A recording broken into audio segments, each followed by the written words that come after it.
ওয়াশিংটনে হোয়াইট হাউসে সাংবাদিকদের নৈশভোজ চলাকালে গুলির শব্দ।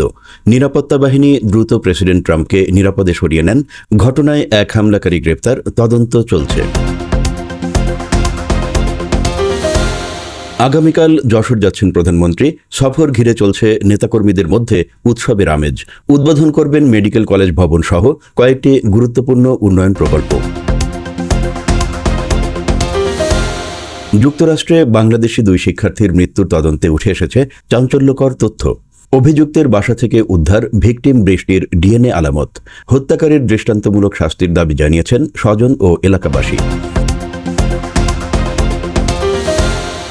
দেশে থামছেই না হামির প্রকোপ। ঢাকা, সিলেট ও ময়মনসিংহে আরও 4 শিশুর মৃত্যু। রোগীর চাপে হাসপাতালগুলোতে শয্যা সংকট, বারান্দাতেও চলছে চিকিৎসা। হরমুজ প্রণালীতে আরও একটি ইরানি জাহাজ আটক করেছে যুক্তরাষ্ট্র। চাপে নতি স্বীকার নয় বলে স্পষ্ট জানিয়েছে ইরান।